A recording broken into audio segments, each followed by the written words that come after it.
All right, welcome back everyone for another deep dive. Today we're going to be taking a look at Malcolm Gladwell's The Tipping Point. Oh, yeah, The Tipping Point, a classic. Yeah, and I know from the stuff you sent in that you're really interested in how things go viral. Yeah, absolutely. Like those moments where it seems like an idea just explodes out of nowhere. Right, exactly. Yeah. So we got a ton of great stuff that you sent in, quotes, research summaries, you name it.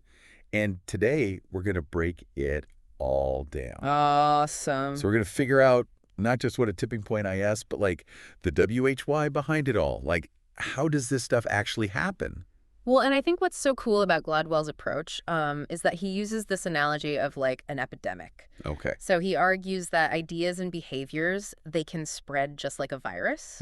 And certain things determine whether those ideas will just kind of fizzle out or whether they'll reach this like critical mass, and become this unstoppable force. Wow. It's almost like that moment when a wildfire jumps a containment line and suddenly, it's just, there's no stopping it. Yeah. Gladwell calls this a tipping point, but what does he actually mean by that?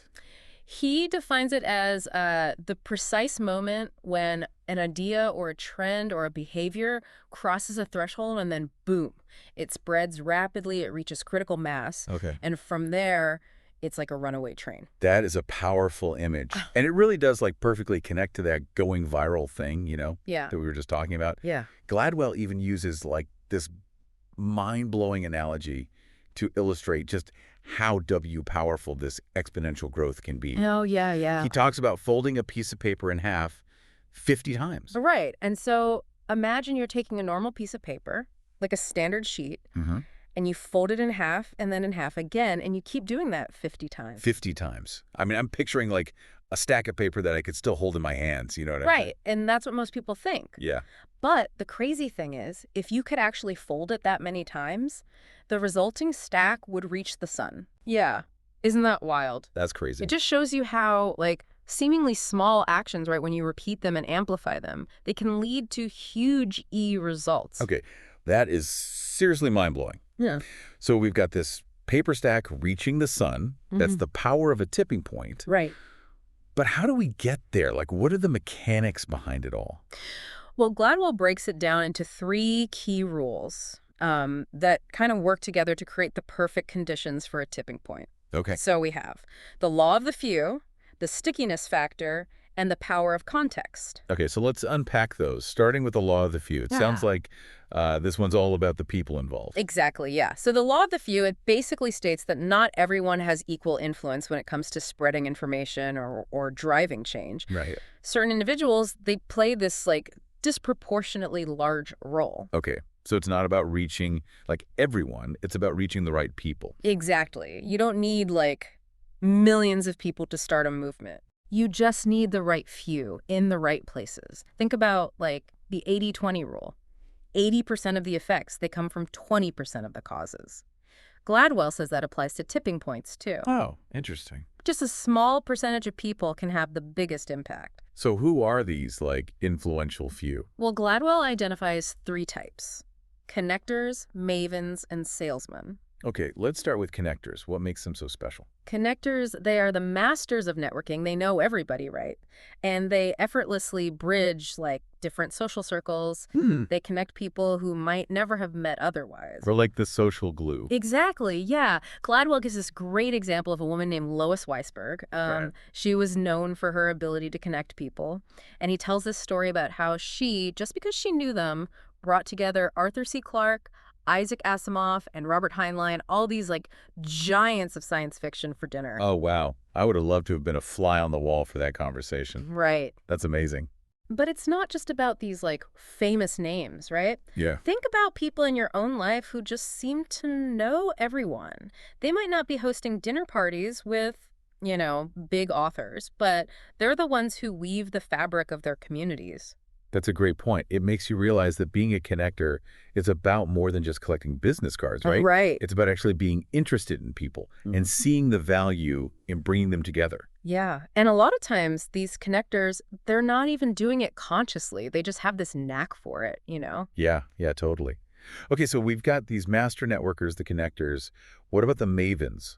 What's their superpower? Mavens are the information specialists. Okay. They're like walking encyclopedias. They just have this insatiable thirst for knowledge, and they're always accumulating like expertise on all kinds of things. So they're like that friend you go to when you need a recommendation for like anything, whether it's like the best new restaurant or the perfect gift for your mom. They know everything. They do the research, they know the ins and outs, and they're always happy to share what they know to help other people. Gladwell uses the example of this guy named Mark Alpert. Oh, yeah, right. The guy who seems to know like every good deal on everything. Exactly. Yeah. So he can tell you how to get the best coffee or find like a super obscure hotel rate, but it's not about showing off for him. Mavens just genuinely want to help. That's cool. And it makes you realize, I mean, we all probably have mavens in our lives. Yeah. Those go-to people for specific topics, like recognizing that and valuing that can be so helpful. Totally. And you might even be a maven yourself in some areas. That's a good point. I hadn't thought about that. Okay, so we've got the connectors. They bring people together. We've got the mavens. They hold the knowledge. What about that third group, the salesmen? What makes them tick? Salesmen, they are the masters of persuasion. They can influence people. They get people to take action. But it goes beyond just like being charismatic or a smooth talker. So what's their secret weapon? Well, Gladwell points out that salesmen are really good at using these subtle cues, like even emotional appeals. They connect with people on a deeper level. They make you feel good. They make you feel like you're part of something bigger. Yeah. And then, suddenly you're buying what they're selling. They're tapping into like the psychology of persuasion. Right. Really understanding how to influence people's emotions and motivations. Gladwell uses the example of this insurance salesman, Tom Gow. Okay. This guy was incredibly successful, and he had this uncanny ability to make people feel good about themselves, make them feel optimistic, and that created this sense of trust, and then they were just like way more receptive to his pitch. So it's not just about the words they say, it's about the feeling they create. Yeah. It makes you realize that even like little things like body language and tone of voice can make a huge difference. Huge difference. Yeah. Wow. Okay, so we've got our three key players: connectors, mavens, and salesmen. Right. But reaching those people is only part of the equation, right? Right. Which brings us to that second rule of tipping points. The stickiness factor. The stickiness factor, it's all about making an idea memorable, Okay. making sure it resonates long after people have encountered it. It's got to stick. It makes me think about all those like marketing jingles from my childhood. Oh, yeah. Like they're still stuck in my head, Totally. They knew how to make things stick. They did. But how do we apply that to like real ideas and information? Well, Gladwell uses this kind of surprising example. Sesame Street. Wait, the children's show. Yeah. Turns out they were pioneers in creating sticky content. Really? Totally. And it wasn't by accident. They were super deliberate about it. So it wasn't just puppets singing catchy songs. There was like a science to it. There was a real science. They used this thing called the distractor test, where they would show kids different parts of the show and see what kept their attention. And this led to things like Big Bird, and they figured out that the segments had to be a certain length to keep the kids engaged. That's amazing. So they understood that for a message to stick, it has to be like tailored to the audience. Exactly. And presented in a way that captures their attention. So, I mean, how can we make our own ideas stickier? That's a great question. It's something to think about. Yeah. But before we get too deep into that, let's move on to that third rule. The power of context. Okay, I'm intrigued. So this rule really emphasizes how much our environment influences our behavior. You mean like that old saying, you are a product of your environment? Yeah, exactly. Gladwell uses this example of the crime drop in New York City back in the 90s. There were a lot of factors involved, but it was interesting how sudden it was. So like something else was going on. It turned out that addressing something called the broken windows theory had a big impact. Okay, what's that? This theory says that when you have visible signs of disorder, like graffiti or litter, it actually encourages more serious crime. Oh, wow. It sends this message that nobody cares. So like if a place looks neglected and people are already getting away with small stuff, then they're more likely to do worse stuff. Exactly.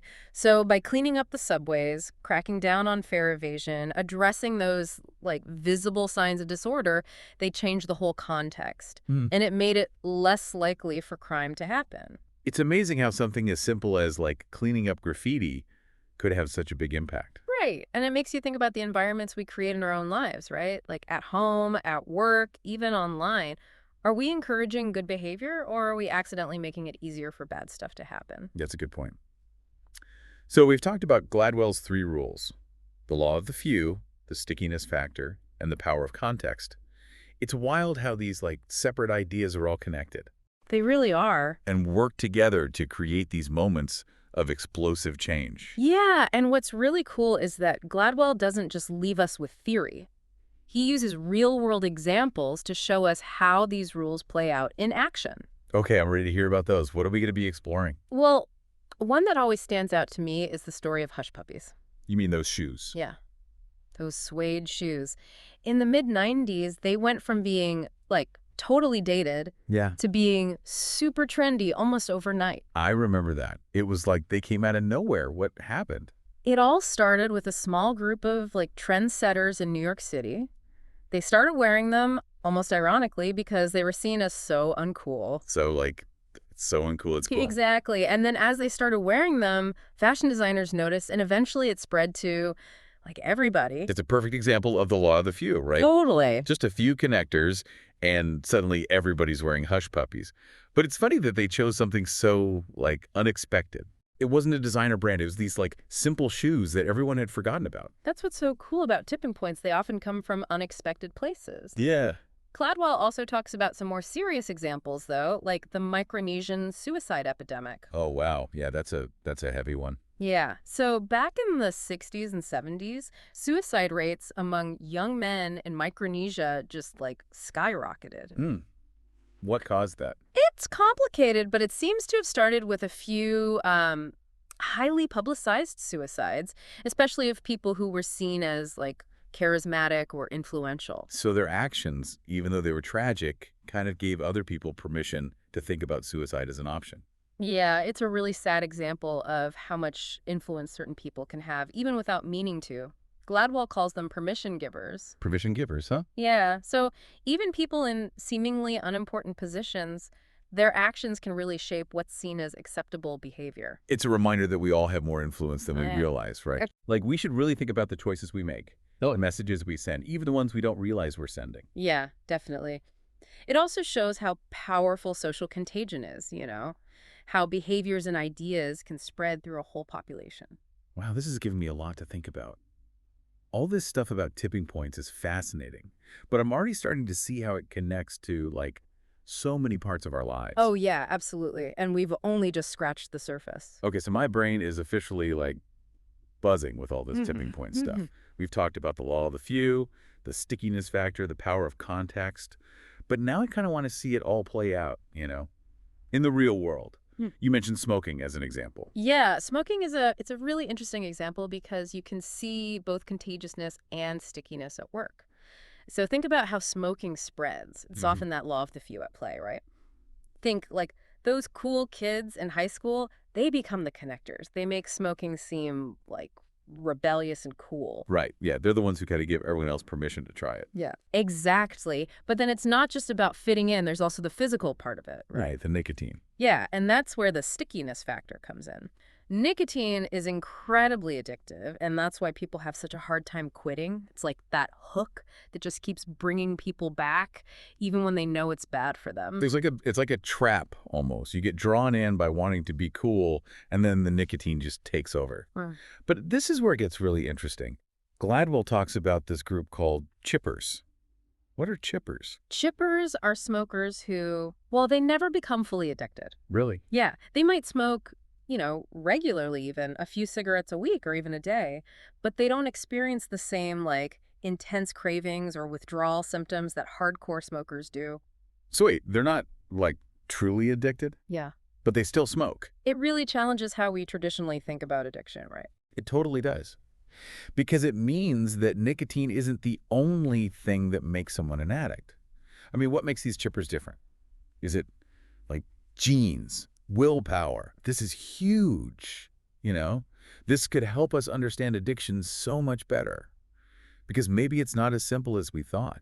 And it gives people hope, too, right? Like maybe addiction isn't inevitable. Exactly. It suggests that there's so much more to the story, right? It's about individual differences, social factors, psychological factors, all this stuff.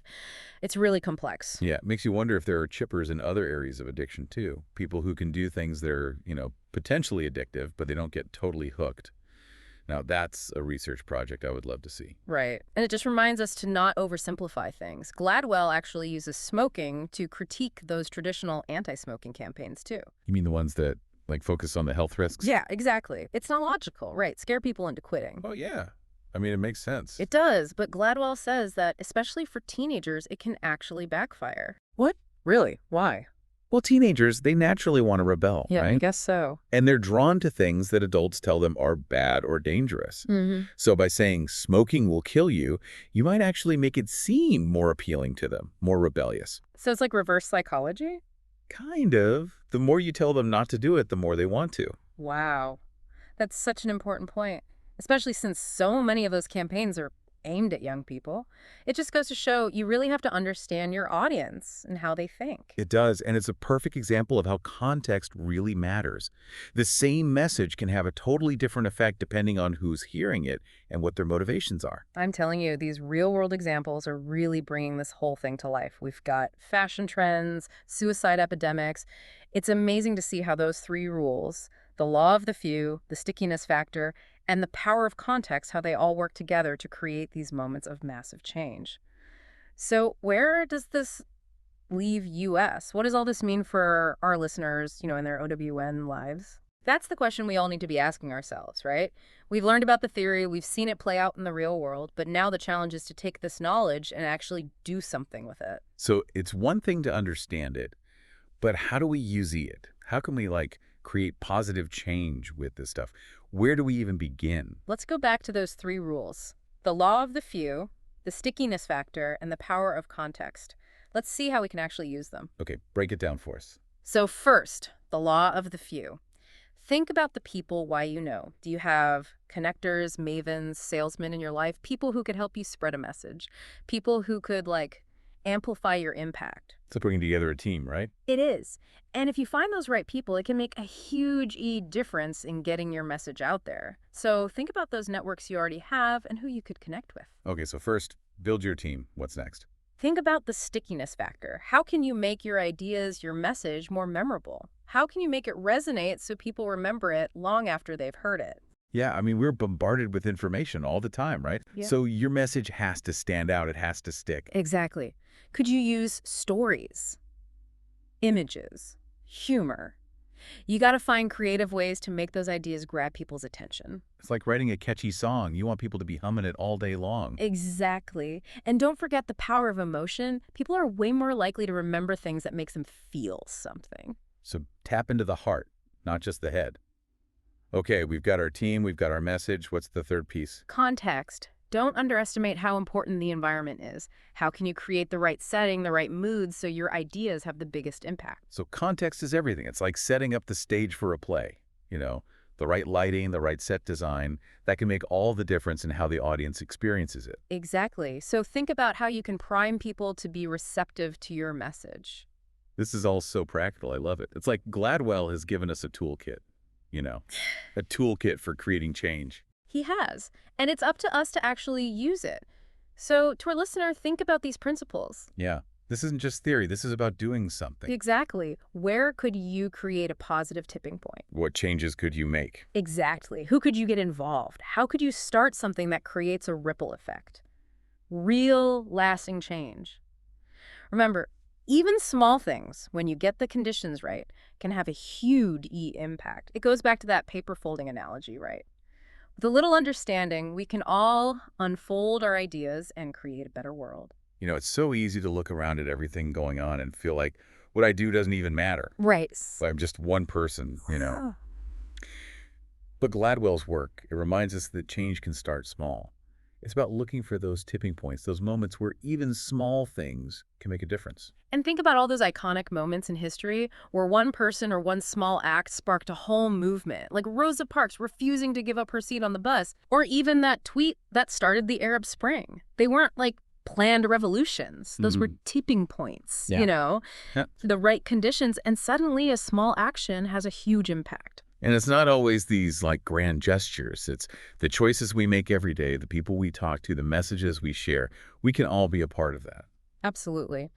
And it starts with, thinking about who those connectors, mavens, and salesmen are in our own WN lives and realizing how we can like work with them to do good Yeah. and crafting messages that people will remember, using stories and emotions, getting creative to make those ideas really connect. Yeah. And remember context, setting up the right environment for those ideas to really take hold. This whole deep dive has been like a total game changer for me. It's changed how I think about how things change, and it's given me real, like, practical tools to actually do something. I don't have to feel helpless anymore, you know?